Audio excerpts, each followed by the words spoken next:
Hey y'all, welcome to episode 2 of Justice for Whitney. And in today's episode, this time we're going to do things a little different. This time we're going to show some photo evidence. So in my last video, I mentioned that a couple of her personal items had been sold. So up here, I'm going to show you a few examples of what has been sold and what's still being sold, like still up for auction.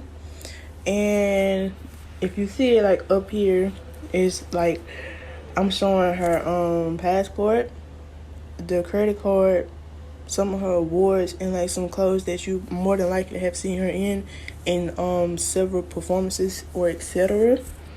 Also, we're gonna be digging deeper today because I have everything ready to share with y'all, and I have discussed this topic many times, so a lot of it is right off the top of my head.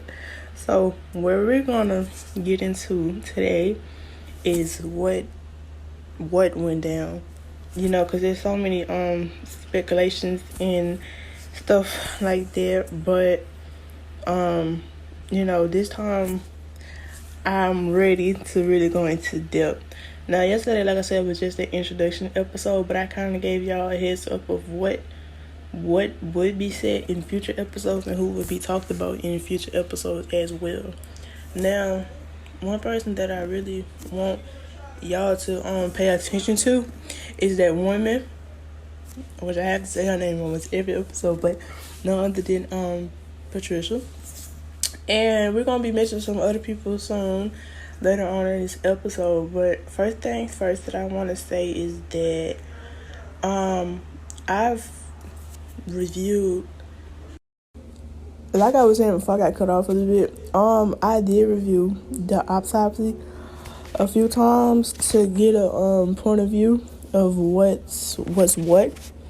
And one thing that I do want to say is that in that autopsy, it was very, in my opinion, it was very telling, and it was very suspicious, skeptical, and obvious that something odd, something weird, and something strange happened. And when I say strange, I mean like on some stuff you probably see on TV, like Law and Order or something.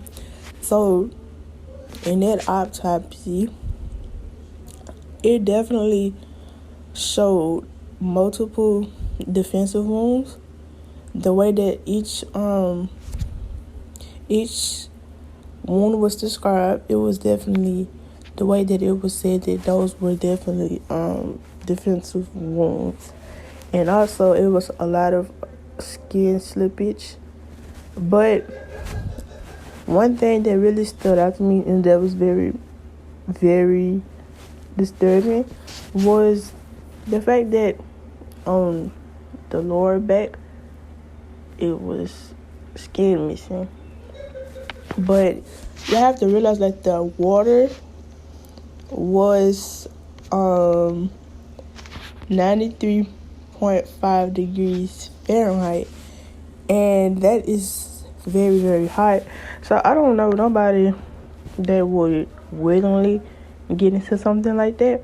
But it also, what most people have said, I myself said, a lot of others have said that, she wasn't the type that liked to get into hotel bathtubs.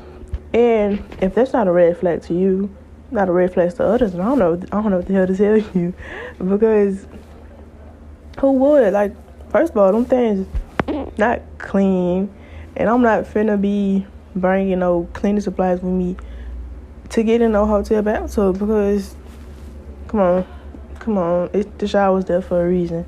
That's what I'm gonna use. But I mean, some people might do that, like if that's your preference, then that's you, but that wasn't her thing. So then there's this. So another thing that stuck out to me was the fact that she was a swimmer, and she swam a lot, even while there. But in that time, swim 2 hours a day. She was also healthy, not in bad condition. Because I don't know, people failed to realize or forgot to realize, but by that time, she very much was clean. So, clean herself up. I don't understand, or I don't get what some people get that one thing from. That one thing that all people say. I don't get it. But I digress. The thing is, another weird thing is the fact that she was found at about 3:55 p.m., but the body was not moved until about 9 something at night. So for several hours you have a deceased person upstairs, and it's out in the open. So the decompose process or whatever could have occurred, and dead bodies smell. So that was kind of weird of why that happened, why that was even allowed. But I just don't get like how this water was very hot, but no foul play was detected. So my question is, like on TV and stuff, not trying to apply like TV stuff to real life, but sometimes in some cases that it can be applied, that you can, it's actually, crooked cops out there and dirty polices and whoever who would do anything for quick buck or two.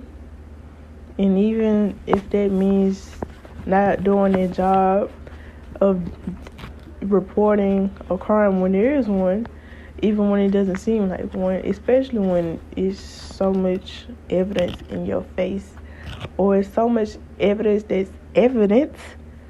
that is kind of hard to ignore unless you got somebody in your ear or you're getting something under the table. That's the way I see it. I want to know what y'all think. But as this episode goes on, that's when it gets more odd. Because first of all, there's something else. So we move on to the injuries. Now, from all the videos, well, it wasn't many, but it's a couple of videos that I watched, and like I said, I did read the autopsy report. Now, in that one video that I had watched and really deeply reviewed it, I would say with injuries that she had, but to not make y'all queasy, uneasy in the stomach, just say that there was some bruises, gashes, like cuts and stab wounds, and like I said, the missing skin, a lot of bruises, like I said. Now the one, because like as time went on with posting content and also at the same time doing research and stuff like that, you watch videos and then you read into the comments as well, and then people add on to stuff. So then you have the hotel itself, the people that was in the hotel. Now, from what I've read several times, is that multiple people that they reported of hearing woman scream, and that woman was later to be identified as her. But my thing is this. Why this was not also a red flag baffles me, and it upsets me. I think it would upset anybody. But then you have the other stories of hotel people that was there that day, of hearing, when I say like hearing fighting noises, I mean like thudding, a lot of screaming, thudding, and you know, if you ever been in a fight or you witnessed one, then I think you would get what I'm saying. That type of thing. But we're in a public, well, not so public environment, but an environment where there's other people around to witness and listen. So you get stuff like this. This is red flag number 3 for me, because this also would have stood out to me. But I guess they were just so stuck on what was seen in said room that other possibilities were drowned out. And it's like, that's what leads me to think, like, who had say-so in this whole entire investigation?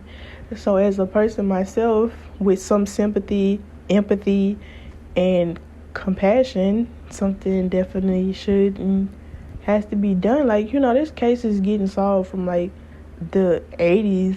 If they could solve cases from like that long ago, then I'm pretty sure it's not a problem with having to solve a case from 2012 when it's concrete evidence everywhere.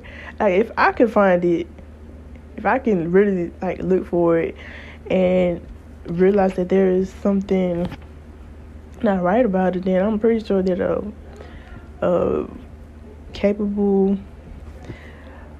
adult with some type of common sense could find the same stuff like I did. So my next thing is back to just selling personal items things. Now I'm not too sure. I did research on this as well, but correct me if I'm wrong, but if I'm not mistaken, I'm pretty sure selling someone's items like that, like a driver's license and stuff, or like a passport and stuff, I'm pretty sure that's illegal, because I think when I looked it up, it did say that that's I forgot which one it was. I think it was the driver's license. I think they said like that's government property, and I don't think you can sell it on your own or some stuff like that. I'm gonna have to research it and get back to y'all with that, but I'm pretty sure it's illegal. It's the fact that she's doing it so sneakily, but it's right there. Like, it was not hard to find at all. And I think it's like some type of underground type of auction site. That's where I found it. And if you wonder how I knew it was her, because when you look at the items and you swipe, it shows a certificate of the estate, and her name is signed on it. And that's what leads me into this. The owner of her estate is Patricia, and why? I don't know. I think that baffles me, and it's baffled others as well. Because first of all, she's just in-law, not family.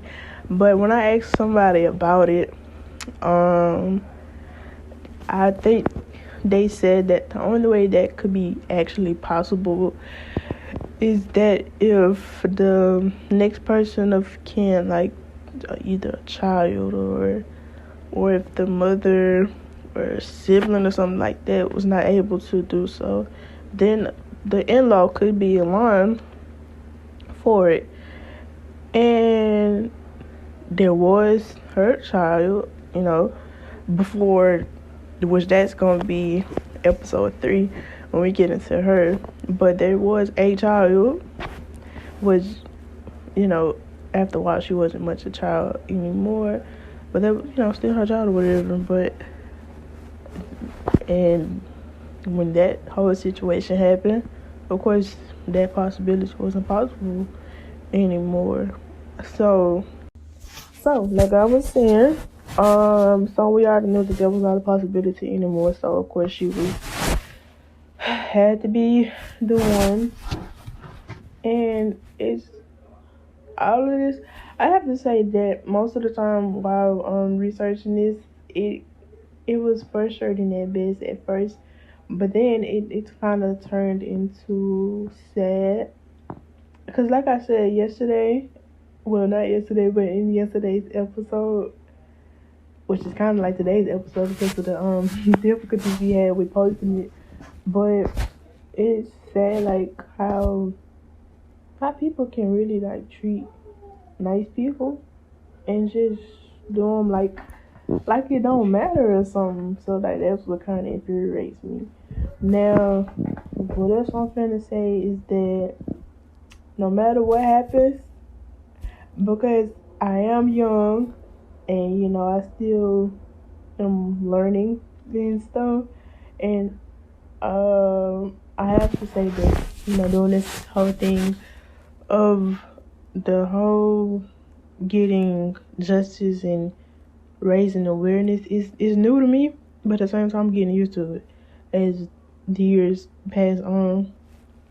So one thing I want y'all to be aware of, and the one thing I want y'all to understand, is that I need y'all to stick with me and I need y'all to work with me so we can really do this. So we can really get the word out there. Her death will not go unnoticed, and her death was not an accident. And until that day comes, we're just gonna keep talking, and we're just gonna keep on posting stuff, and we're just gonna keep on doing this and doing that until it gets to that point, And it's like you want to do more, but it's kind of trying to figure out what's the next move or what's the next step to take.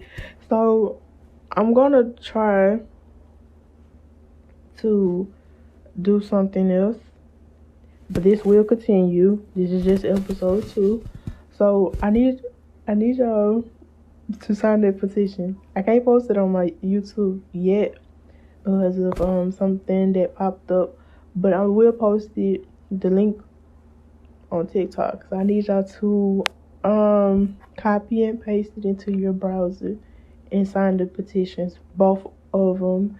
And that next project I think I mentioned in yesterday's episode, that project is going to get mentioned in episode 3. Now back to the subject at hand.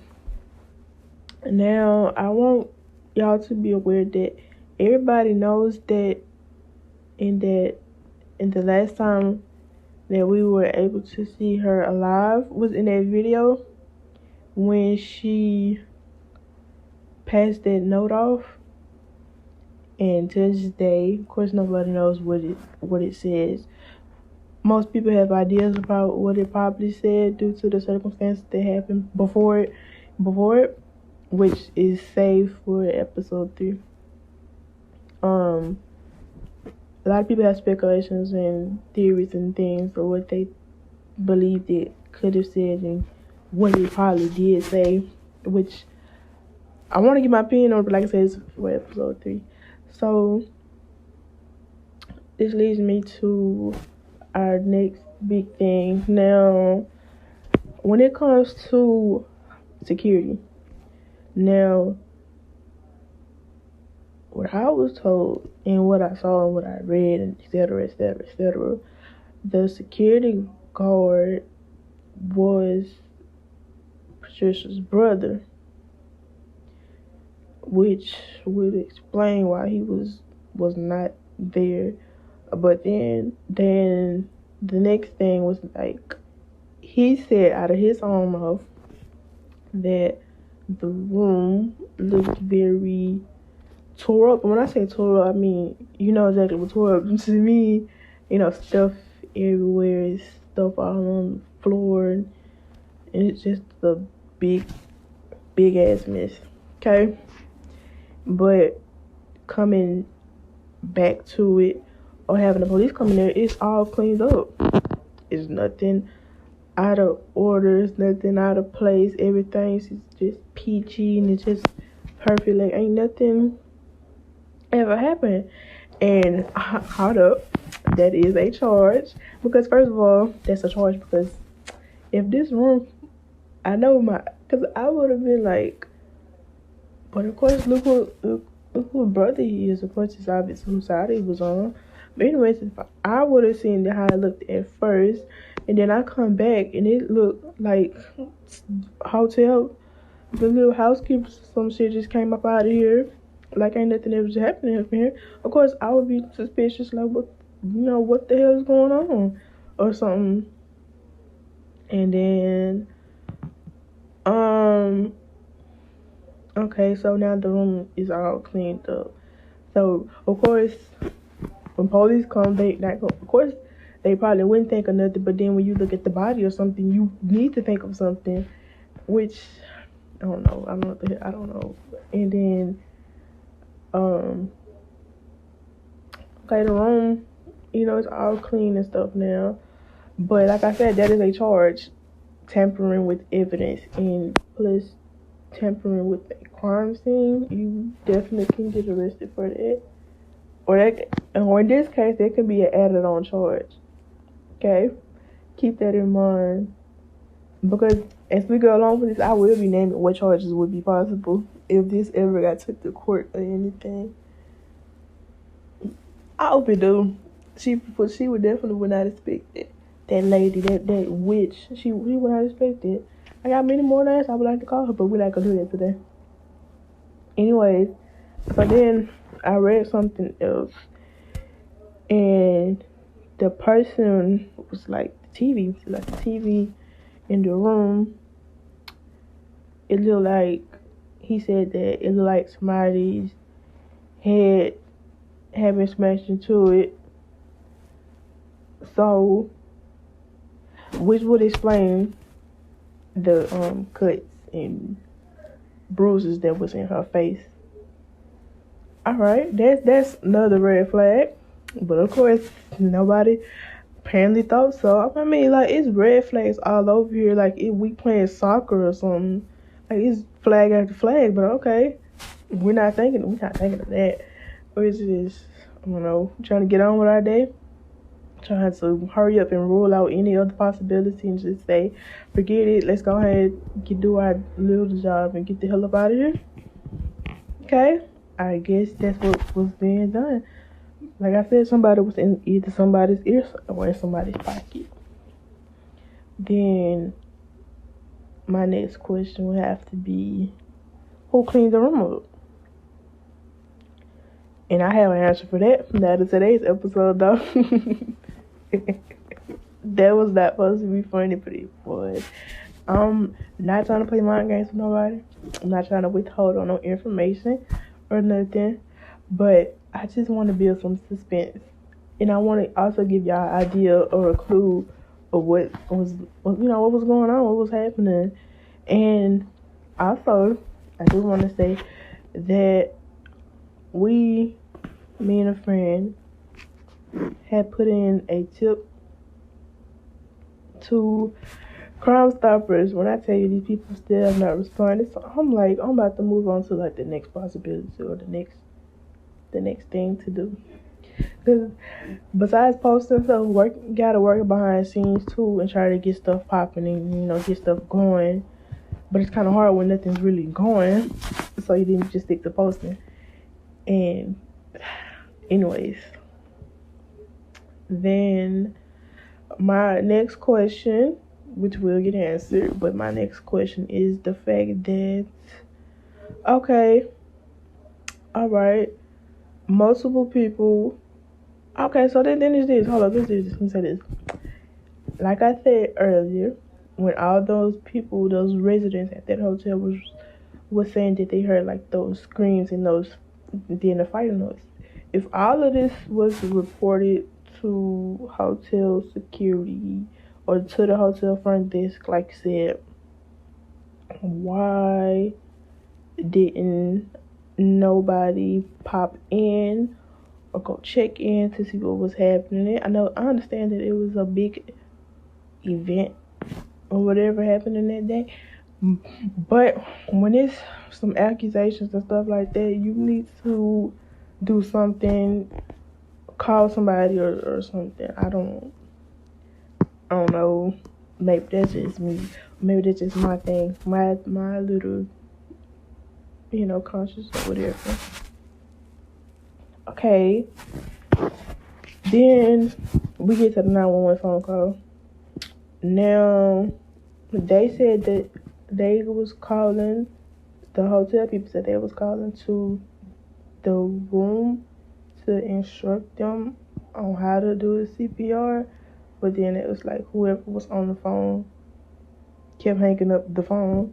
It was like somebody kept hanging up the phone, which is hard to me too. Why are you hanging up the phone if you're trying to help or do whatever it is that you're doing? This is all suspect, and it will always continue to be suspect. Now that y'all have an idea what happened, idea what went down, we're definitely now getting to the nitty gritty. So this is episode 2 of Justice for Whitney. Now I want y'all to stay tuned again, and everything that we've discussed today will be discussed tomorrow in tomorrow's episode as well, and it will be merged with the content that will be displayed in tomorrow's episode. I thank you for tuning into my first episode of this podcast, and I thank you for tuning into this episode as well. Hope you all have a blessed day and stay safe, and thank you. Make sure to comment, like, share, and subscribe. Talk to you all soon.